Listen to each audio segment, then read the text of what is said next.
Today we're going to be taking a look at the Megahouse Veritable Action Heroes One Piece Dracule Mihawk figure.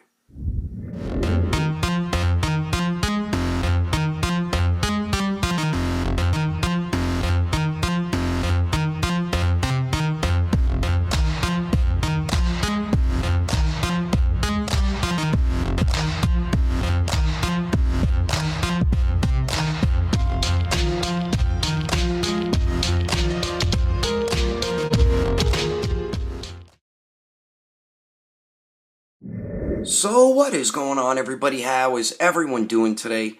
Daredevil19 here, and today we're going to be taking a look at the Veritable Action Heroes Dracule Mihawk from One Piece. Now this is the first figure I got from this line, so I am a bit skeptical to see what they bring to the table, but I heard if you're a One Piece fan, this is the line to collect. But anyway, let's get into the review and start off with the packaging for the Hawkeye figure. So we get some pretty dope looking packaging for these Veritable Action Heroes figures. We get black and purple for the main colors of the box. We got the window right there, it says One Piece, image of the figure there, it says Dracule, Mihawk, Toei Animation, and Megahouse.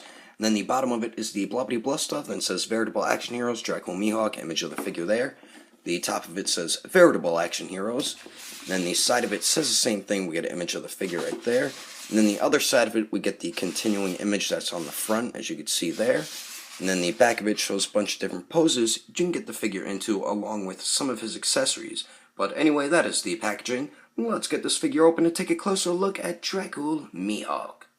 Alrighty, so taking a closer detailed look at Hawkeye here, and Megahouse did an amazing job with the detail. He does come with his hat. This comes on the figure out of the packaging, but I'm going to do most of the review without the hat on. The sculpt of the hair just looks dope. Really love the way they did that sculpt work. That is awesome. And where the paint for the black of the hair meets the skin tone, I don't see any paint bleeding, so that looks great. Same with the eyebrows, the mustache, beard, the eyes and everything. The paint and the sculpt look great on it. I do have a little tiny black mark on the cheek there, but really not that big of a deal. But great work on the hair and the face right there. The skin tone for the face, neck, and the body all match, and they have some very nice paint shading on it, so awesome work on that. We do get his extremely huge collar right there, and you get an awesome design. Kind of reminds me of like a bandana. It is a maroon color, and the other color of the jacket is black. For the arms right here, we do get that same design. We get some very nice sculpt work, like the wrinkles and everything. Same with around the wrists, how it's like bunched up right there. That looks pretty cool. But nice clean paint for the design. Almost said design. Very nice looking. We do get his necklace here, which is a separate piece. You can remove it if you would like. We get black for like the string. And then we get the cross right here, which is a nice gold color. That is his like little blade when he first fights Zoro and kicks his ass with it. But pretty cool that is a separate piece. The main colors for his shirt and his jacket are maroon and black, where the black and the maroon meets around the, I guess, shoulder and the arm right there. You don't see any paint bleeding. I do have a little bit right there, a little bit of a black mark right there. Not that big of a deal, though. But I'm really digging the sculpt work of the jacket part.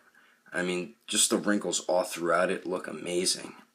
They did a very nice job with it. And these are separate pieces. They are on ball joints. We'll get into that with the articulation, though. We do get these two straps right here. There's a little bit of paint shading on them, too. And then we get some gold for the buttons. This is to hold his gigantic sword. But really digging what they did with the jacket there. That looks great. And then the inside is a maroon color. And then we get some very beautiful paint shading in there also. So that looks great. And we do get a brown belt right there with a gold belt buckle and nice detail, just like on the design of the belt buckle. That tiny little detail looks awesome. We get some great wrinkles going all throughout the pants. And I like how the belt rings, the paint's nice and clean. You don't see brown bleeding onto the purple or purple bleeding onto the brown, so that's cool.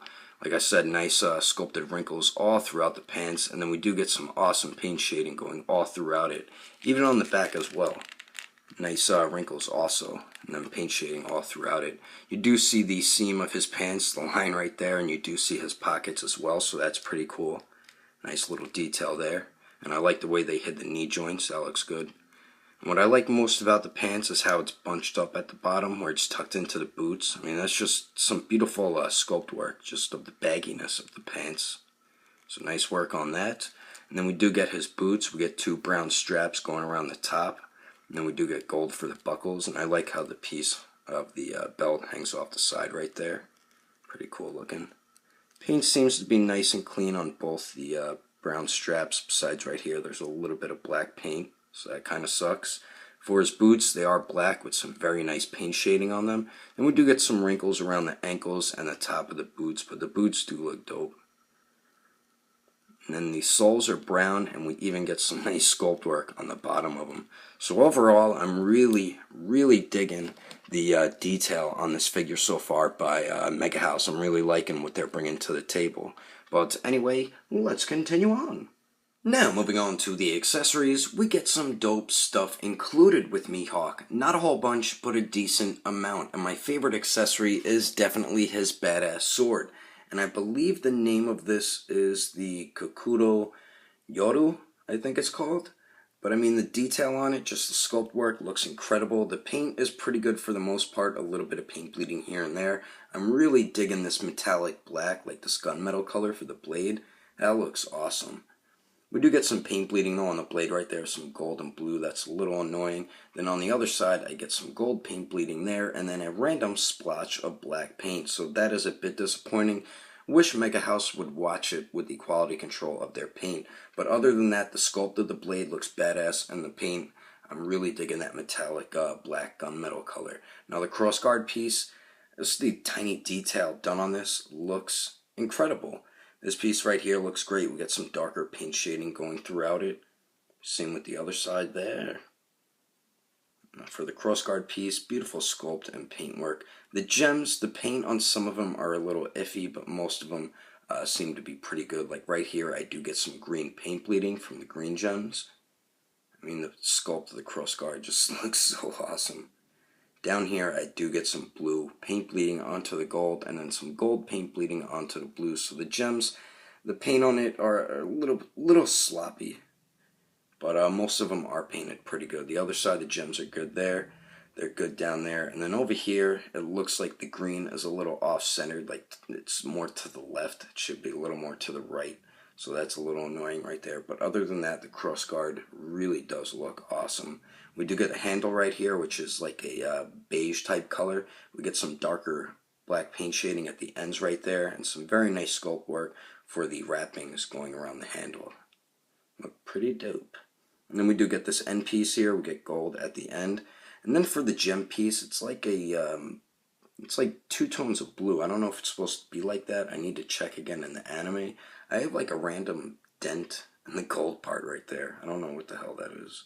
And then there is some gold paint bleeding onto the blue. But we do get a darker blue going around the bottom. Then it's a lighter blue at the end right there. And the way you get them to grip onto a sword, you just remove this piece here. Slide in both the gripping hands, and then slide this piece back on. And then there you go. You have him holding his badass sword. But this is an amazing accessory included with Mihawk. So we get that, and then we also get 8 interchangeable hands. So we do get a pair of fists. Great sculpt. And very nice paint shading on them. So they did a nice job with the fists here. As you can see the paint shading. Nice sculpt work of them. So we do get a pair of fists. And then we get a pair of open hands right here. Do get some paint shading on them as well. Nice sculpt work. So very cool looking. And then we do get a pair of gripping hands. But for mine, they decided to give me an extra left fist. Now that is something that I think is completely stupid on Megahouse's behalf. So now I had to contact the company that I got this from, and hopefully they will send me a replacement right gripping hand. If not, then I'm going to have to ask Megahouse, because that's just a very stupid mistake. So instead of getting a pair of gripping hands, a left and a right one, I just get one left gripping hand and a random left extra fist. So that's one thing that pissed me off the most about this figure. I'm really digging the figure so far, just that little mistake, especially for this being my first Megahouse figure, that is a very dumb mistake to happen to me. But I mean, on this gripping hand, you get some paint shading and nice sculpt work on it, and he does grip onto his sword pretty good with this one.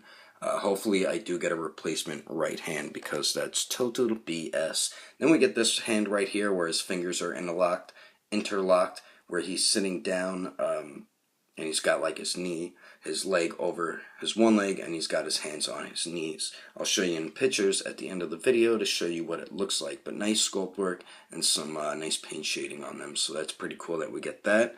And then his last accessory is the right hand, and it's got his little cross blade right here that he fights Zorro with. So I thought that was a very cool accessory to include with Mihawk. The paint looks great on it. We got the string piece hanging over right there. The paint for the silver on the blade looks good, same with the gold. Nice sculpt work on the hand and the blade and everything. A little bit of paint shading on the hand as well. So pretty cool that we get that interchangeable hand, and that is his right hand. And then we also get 2 interchangeable faces. We do get his hat, and the top of his hair can be removed in case you want to interchange it with his hat. So we get this face sculpt here that we pretty much already took a look at. His eyes are looking up a little bit, but nice paint and sculpt on it. And then we get this one here where his eyes are looking off to the left and down. We do get some paint shading on the skin tone. The sculpt of the hair and the ears look pretty good, as you can see there. And then where the black paint for the hair meets the skin tone, nice and clean on each side.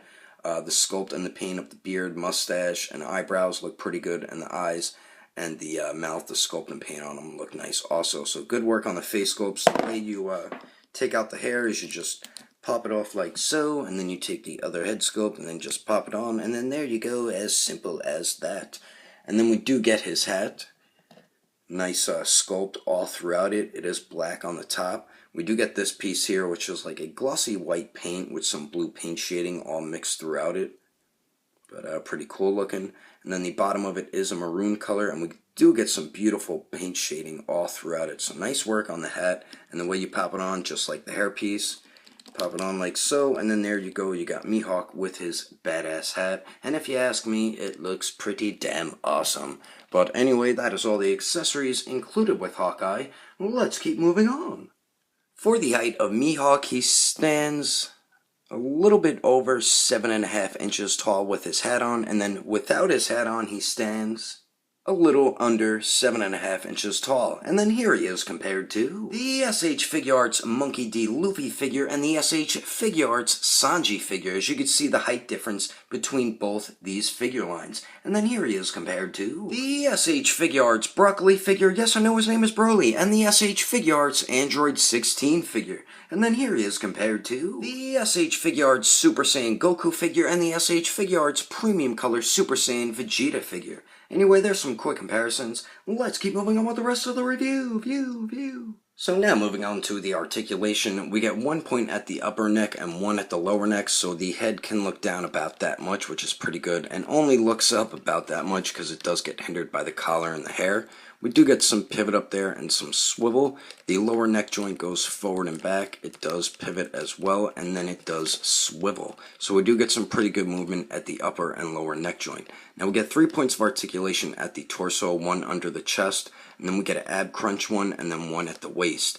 The 1 under the chest really can only crunch forward, which is good. It's hard to get it to pivot and swivel because the jacket piece, so it's kind of pointless to try to get it to do those points of articulation. It's just best for crunching forward. Now for the abdomen one, it does go forward and back a little bit. I mean, everything pretty much gets hindered by the jacket there. I mean, with everything, he could probably go, I guess, that far back. Then we do get swivel there at the ab crunch one. Same with the waist one, you get swivel there as well. And then you get nice pivot with the bottom 2 joints. So you do get some pretty good movement there. It just gets hindered going back, and the point of articulation under the chest, you can't really get it to swivel or pivot. But like I said, you get some very nice movement there besides trying to move the figure back. We do get some very nice movement at the shoulder right here. We get like a butterfly type joint. So that's cool. And then we get another one that goes up and down. So that's actually really awesome. Then we do get like an armpit joint, so you can move it around a little bit in there. So that's pretty cool. The arms go out to the side a little more than 90 degrees. They do go up and down. No bicep swivel, so you have to swivel it at the shoulder joint.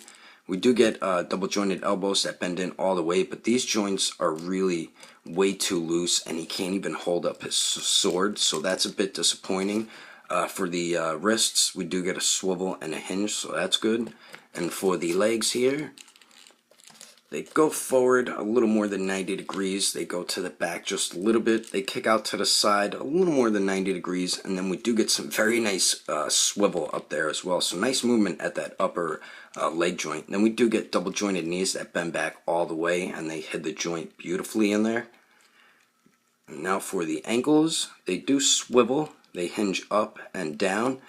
Some pretty good ankle pivot, and then some toe articulation. So we get some very nice movement at the ankles as well. And then the lower two pieces here for the jacket, they are on ball joints, so they can move side to side, up and down, and they do swivel, pivot as well. So we do get very nice movement with this Mihawk figure. I'm pretty satisfied with it. Some joints are looser than others, so I wish they would tighten their joints on future figures, and we do get some hindered spots of articulation, but other than that we get some very nice movement with this piece.